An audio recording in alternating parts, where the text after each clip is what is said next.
Welcome back everybody, back in the video. Today we're going to be talking about Genesis RAS. His multipliers have been data mined, so let's go ahead and look at them. They are very, very good. Actually disgusting. I've seen the S3, and it's actually, whew. So Genesis RAS S1, 0.91, 10% caster's max HP, max health, pretty good. S2, scaling, 7% caster's max health. And then S3, the damage increase goes up by 70% per missing enemy. Do you know how much, how crazy that is? 70% damage increase per missing. That's insane. So, literally, if there's 2 enemies missing, he's doing 140% more damage. If there's 3 enemies missing, he's doing 210% more damage. Bro, how do you fight this? How do you beat this character in one? Let's say, right? So, Scarred Covenant, right? If I pair this with Lady of the Scales, and I am somehow able to just spam my cooldowns and all that, like how do you get rid of this, man? Lady of the Scales, Genesis RAS, and somebody in the front who just stall out the match as long as possible. Like, bro. So basically, the best way to go about this in terms of his kit is starting at S2, honestly. So let's say you start the turn, alright? You want to nuke somebody. Honestly, you start with S2. This interrogation, I can never say the word, reduces the max HP by 50% of whoever it goes onto. And it is going to basically ignore ER because you have 10 souls. Now, honestly, I would be running the 7th artifact, the 7th anniversary artifact. I do think that is the best in slot for this character. Honestly, I do feel like I do believe that. It will be very, very good with him. 10 souls. It does give you 10 souls. It gives you more HP. I think it's a win-win artifact for him, right? So, reducing their HP by 25% already. 50% technically. So 30k HP is going to be dropping down to 15k HP. After you do that, well, guess what? A critical hit will grant an extra turn. Well, guess what? After you do that, you might as well go ahead and rip S3. Because more than likely, you should be able to kill him with this S3. Basically, S2 into S3 is a very, very disgusting combination. And that should definitely get rid of a unit right off the bat. I don't see how they would really survive that, because honestly, I think it's going to be pretty easy to build HP on him and crit. Literally, I think it's going to be easy. Now, in terms of how fast you really want him, that's going to come down to you and come down to your speed gear. I may be running this man on speed set, honestly, because how fast he can cycle and the amount of damage increase on this S3, if I'm able to clear the board, oh, Man, if I just, clear somebody once before he can go, he already has a 70% damage increase. That is literally disgusting if I've ever seen one. Like, bro, that damage mod, 70%, I don't even think Straws a 70%. I haven't looked at Straws in a while. At the damage mods, I forgot where it's at. But I'm pretty sure it's nowhere near 70%. Whew.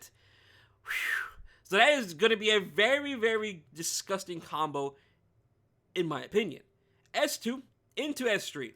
You kill him. You cycle back. Do it again. Like, bro.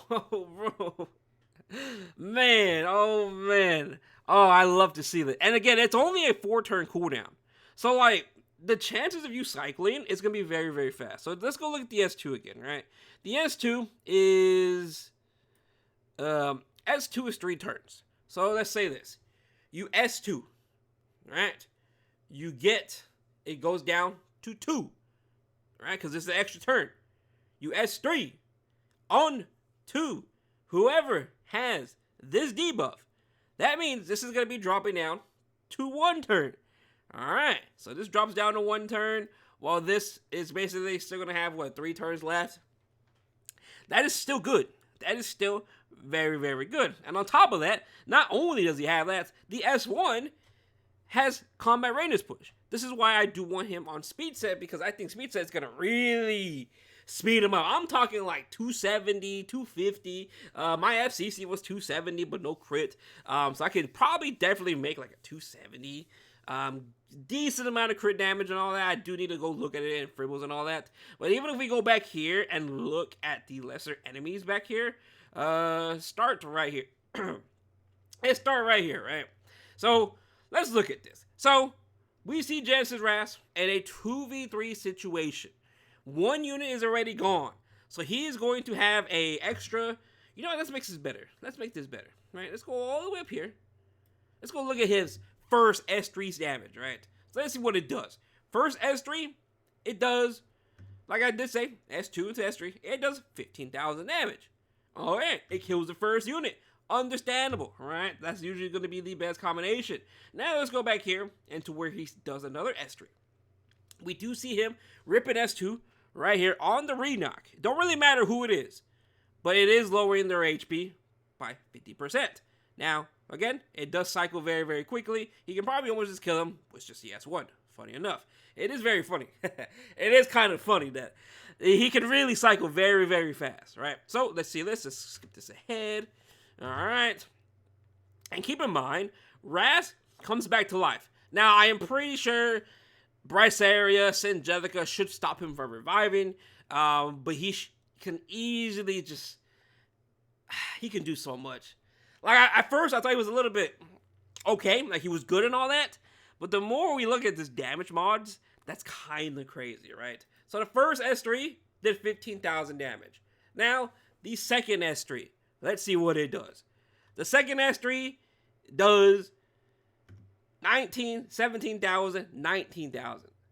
Oi, that's pretty good. Do we see him rip another S3? I would have loved to see him rip one more S3, but I'm pretty sure he's not going to. Yeah, he's not going to. But yeah, overall, this unit, the damage mods on him is very, very good. Like, I cannot wait to see how this character really plays out. Again, for us to really get him, it is going to potentially take about, 2 weeks max?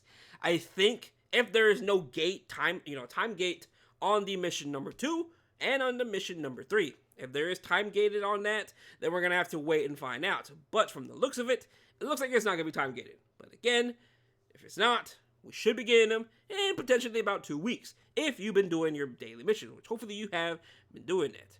But that's really about it. I think the damage mods are going to be pretty good. Now, is he really going to be OP? We'll see. I do think if you pair him with Genesis RAS and ARAM, I definitely that's going to be a very, very fun combination, though. Again, I think it's going to be very, very fun. But other than that, though, let me know down below what you guys think about this character. Now that you know his damage modifications, it is very, very high. That's really, really high. And that really screams to me, I want to do a fast build. But other than that, though, let me know down below in the comments. And I will see you guys later on. Peace out.